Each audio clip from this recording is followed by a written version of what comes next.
आपको जैसे आपको अगर कनेक्शन चेक करना होता है कि किसी भी सिस्टम के में कनेक्शन मतलब आपके आप दूसरे सिस्टम से कनेक्टेड हो कि नहीं है, तो उसके लिए क्या होता है, पिंग होता है, ठीक है। तो आप उस पिंग से चेक करते हो कि आपके सिस्टम के बीच में और दूसरे सिस्टम के बीच में कनेक्शन है कि नहीं है। तो नॉर्मल अलग जितनी भी अलग स्क्रिप्टिंग लैंग्वेजेस हैं उसमें हम पिंग यूज़ करते हैं ये चीज़ वेरीफाई करने के लिए, कनेक्शन वेरीफाई करने के लिए। पर उसके करस्पॉन्डिंग ही, उसके एनालॉगस मतलब ही दूसरा हमारे पावर शेल में क्या है, हमारे पावर शेल में जो सिमुलेट है उसको हम कहते हैं टेस्ट कनेक्शन, ठीक है। तो टेस्ट कनेक्शन हो गया। उसके बाद मान लो मुझे गूगल को पिंग करना है, ठीक है। मेरे पास फिलहाल करंटली कुछ ऐसा नहीं है, कोई आईपी ऐसी नहीं कि मैं बता सकता हूँ, बट ये कि मैं सपोज चाहता हूँ कि गूगल को पिंग करूँ role.google.com, ये देखो पिंग कर रहा है, ठीक है। तो देख सकते हो कि ये गूगल को पिंग किया इसने। तो इसका मतलब क्या है कि मैं इंटरनेट से कनेक्टेड हूँ और ये सोर्स है, यानी ये मेरा नाम है, तो मैं इस तरह से इंटरनेट कनेक्टेड हूँ और ये आईपी एड्रेस है जो कि डायनेमिक ही होती है जहाँ तक मुझे आइडिया अंदाजा है। सो इस टाइप से है। तो ये टेस्ट कनेक्शन होगा। टेस्ट कनेक्शन हमें वेरीफाई करते हैं हम कि दूसरे सिस्टम से हम कनेक्टेड है कि नहीं, हम कनेक्शन वेरीफाई करते हैं बेसिकली सिस्टम के बीच में। पर चलो यहाँ पे चलो आपको ये आउटपुट मिल रहा है कि 4 बार ये पिंग करके और उसके बाद फिर ये बंद हो गया। और हम हमारे पास कुछ और पैरामीटर है क्या इसके साथ, देखते हैं। काउंट, मान लो मुझे मैं चाहता हूँ कि ये 10 बार हो, तो क्या होगा, ये 2 3 4 5 6 7 8 9 10 के बाद ये बाहर आ गया, ठीक है। सो आप देख सकते हो कि आप चाहो तो काउंट बढ़ा सकते हो, घटा सकते हो। अब अगर आप सपोज चाहते हो कि आप मान लो एक सिस्टम, एक स्क्रिप्ट बना रहे हो या एक एप्लीकेशन बना रहे हो जिसमें आप चाहते हो कि मैं बस मुझे ये चीज़ पता चल जाए कि वो कनेक्शन है कि नहीं है, तो वो मतलब हम जैसे मैं चाहता हूँ कि मुझे बस पता चले हाँ या ना, ठीक है। मतलब मुझे एक बूलियन आउटपुट मिले इस चीज़ से, तो क्या मैं काम कर सकता हूँ? तो हमारे पास ये ऑप्शन है और इसको हम कैसे कर सकते हैं, इसको हम कर सकते हैं पैरामीटर यूज करके क्वाइट। तो अब ये क्या करेगा ना कि आपको एक बूलियन के फॉर्म में देगा कि फॉल्स या ट्रू अगर कनेक्शन है तो। थोड़ा टाइम लेता है बट आपको देखो जैसे ट्रू हो गया। अब अगर मैं चाहूँ इस चीज़ को वेरीफाई करना चाहूँ फॉल्स, तो देखो क्या देता है मुझे अगर ये गलत मैंने डाल दिया तो फॉल्स, ठीक है। तो आप जब कभी एप्लीकेशन कोई बनाओगे तो उसमें इस चीज़ का भी बड़ा यूज़ होता है टेस्ट कनेक्शन का। तो एक तो ये होता है कि आप नॉर्मली आपको दिख जाएगा इस तरह से, पर अगर आपको कनेक्शन वेरीफाई करना हो तो ये हम एट्रीब्यूट यूज़ करके ट्रू और फॉल्स के फॉर्म में हम इसका आउटपुट ला सकते हैं। तो ये आपका टेस्ट कनेक्शन हो गया। अब जो अगला सिमुलेट है वो होगा हाँ अभी मुझे एक चीज़ याद आई, हाँ कि मैं एक चीज़ बताना भूल गया था टेक्स्ट फाइल के केस में, कि अगर आपको टेक्स्ट फाइल से डेटा रीड करना तो आप कैसे रीड कर सकते हैं उसको। अब जैसे मान लो मेरे पास ये टेक्स्ट फाइल है, ठीक है। ये फाइल तुम्हारी वही वाली जो हमने ऑलरेडी जनरेट की थी यहाँ पे,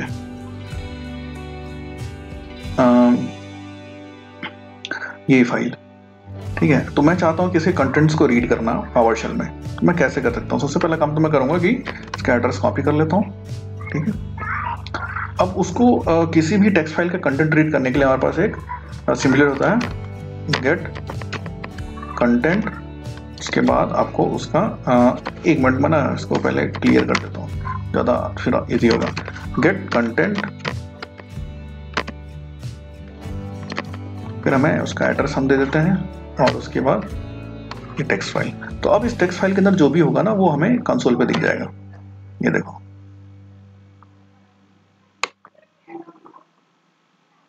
चलो मैं यहाँ पे अपना नाम डाल के देखता हूँ क्या वो डिस्प्ले करेगा मुझे।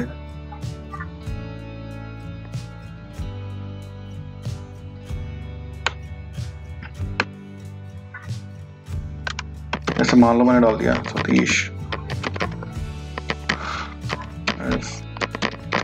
PowerShell to sorry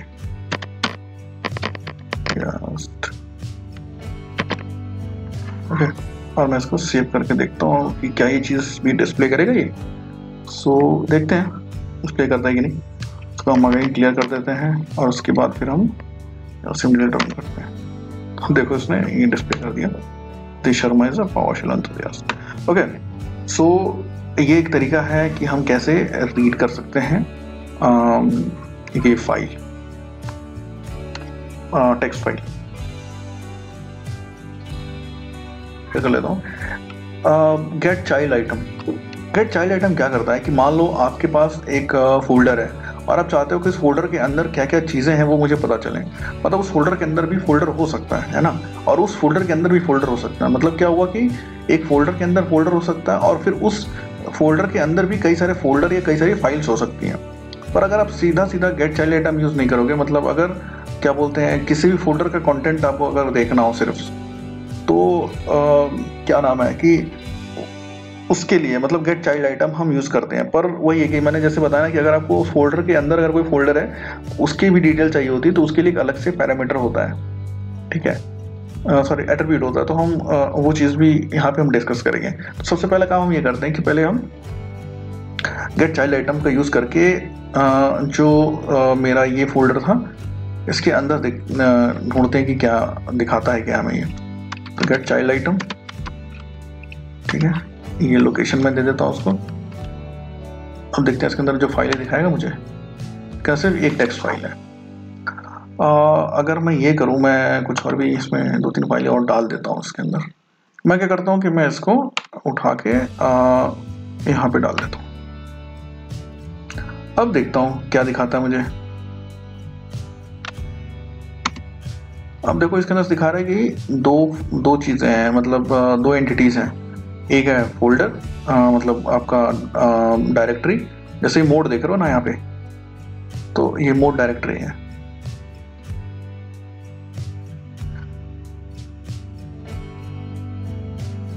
ओके, तो यहाँ में क्या दिखा रहा है कि एक जो है एक फोल्डर यहाँ पे प्रेजेंट है और एक टेक्स्ट फाइल प्रेजेंट है, ठीक है। पर यहाँ पे हम देखें, मैं जो बताना चाह रहा था, यहाँ पे हम देखें कि ये चलो ये 2 चीज़, मतलब वो क्या गेट चाइल्ड आइटम क्या कर रहा है कि आपको सिर्फ ये चीज़ बता रहा है और ये चीज़ बता रहा है। सॉरी,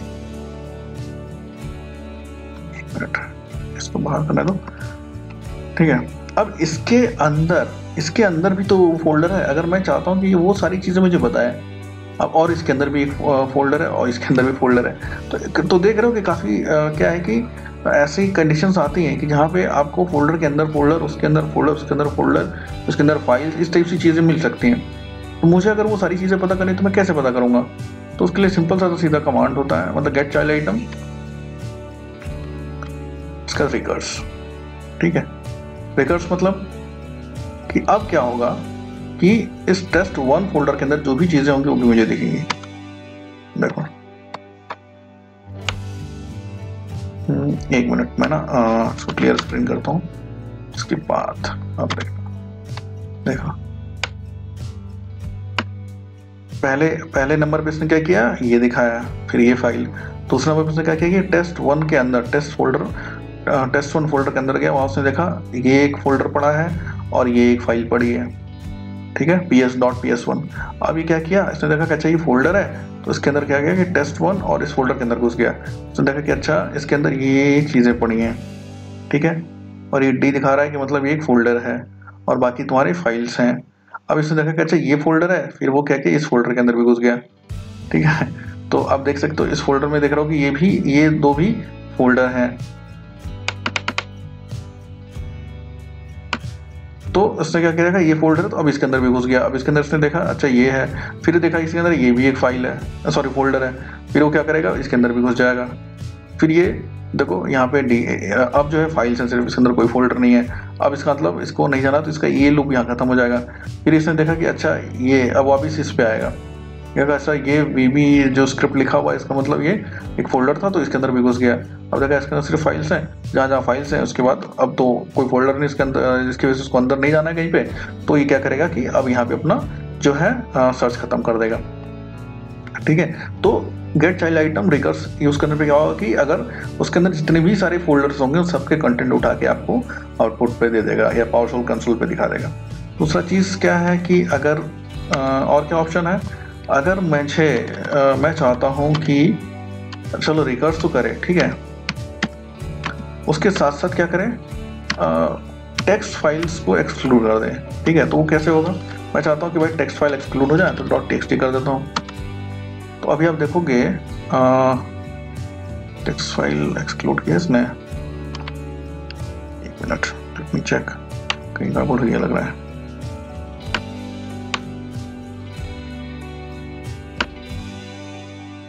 टेक्स्ट फाइल, हाँ टेक्स्ट फाइल तो बता दी इसने।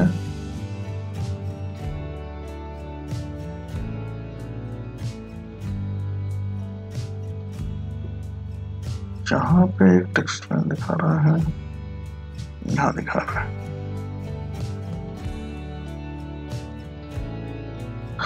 ओके यहाँ क्यों दिखा रही है,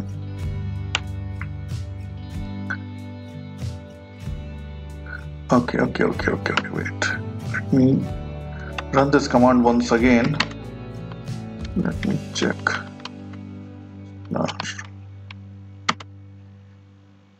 हाँ अब नहीं दिखाएगा, देखो, ठीक है। वो मुझे यहाँ पे स्टार मार्क डालना पड़ा ताकि एक मिनट और, ये आप देख रहे हो, ये जो है ना स्टार, तो ये इसको वाइल्ड कार्ड बोलते हैं एक्चुअल में।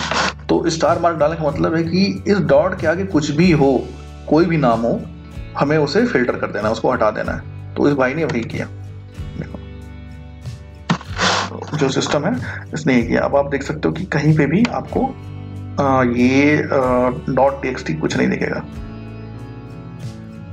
अच्छा, मान लो दूसरा सिनेरियो हम ये करें कि मैं चाहता हूँ कि मुझे सिर्फ जो है टेक्स्ट फाइल ही दिखे, तो मैं क्या करूँगा, तो वहाँ पे मैं क्या कर दूंगा, एक्सक्लूड की जगह पे इंक्लूड जो है ये यूज कर लूंगा। अब देखते हैं, देखो, अब देखोगे तो ये मैंने रन किया, अब सिर्फ टेक्स्ट फाइल्स दिख रही हैं, ठीक है। तो इसी तरह से आपके ऊपर है कि आप कैसे फिल्टर चाहते हो, मतलब जैसे आप क्या आउटपुट चाहते हो, क्या इनपुट चाहते हो, ठीक है। तो बेस्ड ऑन वही है कि ये फिल्टर क्राइटेरिया, तो आप इस तरह से इसका यूज कर सकते हो, ठीक है। फिल्टर करने के लिए किसी भी, तो आपको क्या करना पड़ेगा, सिर्फ यहाँ पे एक्सटेंशन देना पड़ेगा। अगर आप चाहते हो कि .vbs फाइल हो या फिर .xlx फाइल हो, तो एक बार हम .vbs भी करके देख लेते हैं। अगर इसमें होगा तो दिख जाएगा, नहीं होगा तो नहीं दिखेगा। देखो .vbs है ना, तो इस टाइप से हम चीजें कर सकते हैं। अगर मैं इसको एक्सक्लूड कर दूं तो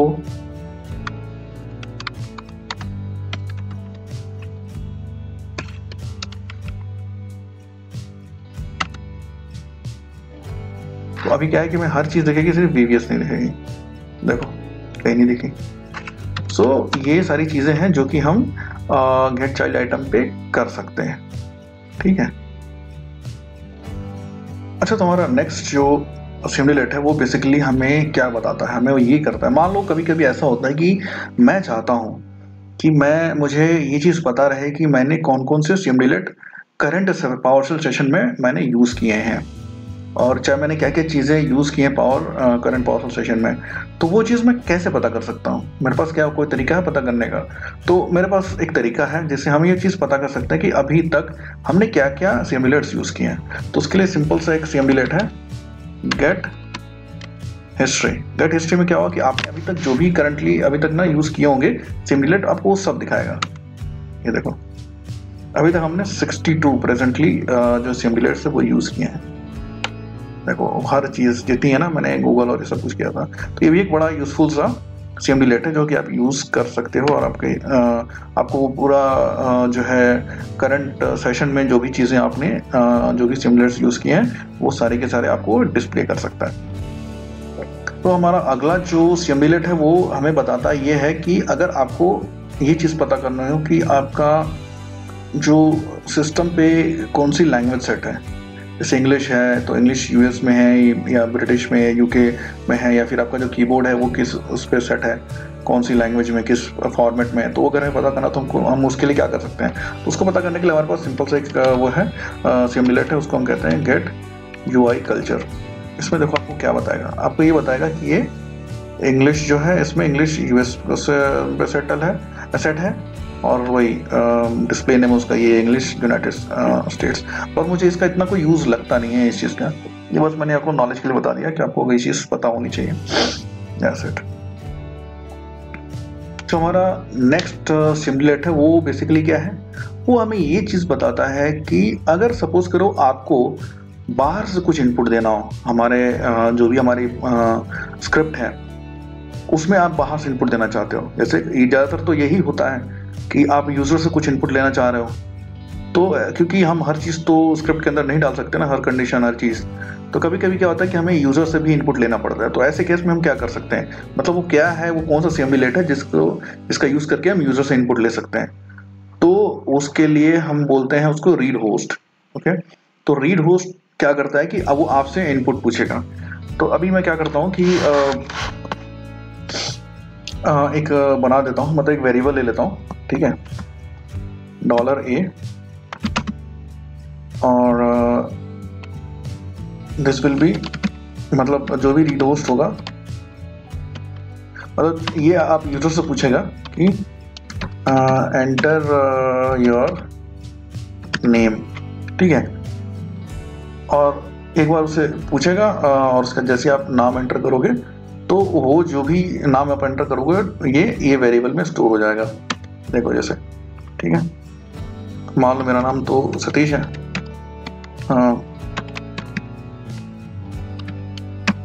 ठीक है, हम देखें क्या ऐसा हुआ है। सॉरी, देखो ये स्टोर हो गया। अब मैं इसी चीज को कहीं भी यूज कर सकता हूं, जैसे मान लो राइट होस्ट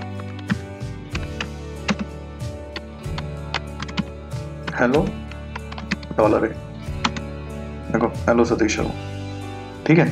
तो जो रीड होस्ट है वो बेसिकली क्या करता है, यूजर से इनपुट लेता है, और ये बहुत ही यूजफुल जो है सिम्युलेट है, बिकॉज हम इसमें यूजर से इनपुट मांगते हैं। So it is also one of the most important simulates which we generally use when we make any application। मतलब जब भी कोई एप्लीकेशन हमें बनाना होता है तो इसका भी हम बहुत ज़्यादा यूज़ करते हैं। अब जो अगला सिम्युलेट है उसको हम बेसिकली क्या करते हैं, फॉर्मेटिंग के लिए यूज़ करते हैं। जब भी हम कोई सिम्युलेट रन करते हैं तो हमें मतलब कुछ फॉर्मेट में डेटा मिलता है। जैसे कि अगर मैं एक बात करूँ, सिंपल सा एग्जांपल लूँ सर्विस का, ठीक है, गेट सर्विस, तो आप ये देख रहे हो कि मुझे क्या क्या चीज़ें मिल रही हैं। मुझे मिल रहा है स्टेटस, नेम एंड डिस्प्ले, पर मैं चाहता हूँ कि मुझे आउटपुट में सिर्फ स्टेटस और नेम ही मिले, तो मैं उसको कैसे कर सकता हूँ। तो उसके लिए जो है वो सिम्युलेट होता है, सॉरी, उसके लिए क्या होगा कि सिम्युलेट होगा फॉर्मेट टेबल। तो उसके लिए क्या होगा कि हम पाइपलाइन बनाएंगे, फिर फॉर्मेट टेबल कर देंगे। फॉर्मेट टेबल जो है सिम्युलेट यूज़ कर लेंगे। फॉर्मेट टेबल में क्या है, मुझे चाहिए स्टेटस और नेम। तो देखो इसने क्या किया, मुझे स्टेटस और नाम दे दिया सिर्फ। और ये जो सिम्युलेट है वो हम सारे, मतलब जो फॉर्मेट टेबल है वो हर सिम्युलेट के लिए आप यूज कर सकते हैं, ठीक है। ऊपर तक जाने तो देखो स्टेटस और नेम, पर आप देख सकते हो कि बहुत चिपका सा हुआ है, मतलब थोड़ा सा अनटाइडी सा लग रहा है। तो मैं इसको देखता हूँ कुछ कर सकता हूँ क्या इसको टाइडी बनाने के लिए। देखो एक एट्रीब्यूट है ऑटो साइज, ओके, नहीं कुछ नहीं कर सकता, बस ये ऐसे ही रहेगा, ठीक है, ठीक है, नो प्रॉब्लम। देखो और कुछ है इसके साथ, रैप करके देखता हूँ ना, ठीक है, इट्स ओके, मतलब ऐसे ही है, ओके, जंबल मतलब ठीक ही है। तो दैट्स वाई नहीं हो रहा है इसका यूज़। एक मिनट में ना, इसका यूज़ मैं मे भी हो सकता है आगे कहीं मुझे दिखे तो मैं बता दूंगा। बट ये ऑप्शन भी होता है, जब होता है ना कि काफ़ी अनटाइडी सा हो तो आप ऑटो साइज कर देंगे ना, तो वो क्या होगा कि मतलब थोड़ा सा जम्बल तरीके से मतलब थोड़े से अच्छे तरीके से अरेंज हो जाता है वो। तो बेसिकली क्लियरिटी के लिए होता है ऑटो साइज, कि कई वर्ड्स नहीं दिखेंगे तो आपको दिखने लगेंगे, तो बेसिकली वो ये उस चीज़ के लिए होता है। सो ये आपका हो गया फॉर्मेट टेबल, और ये चीज़ हर चीज़ के लिए, हर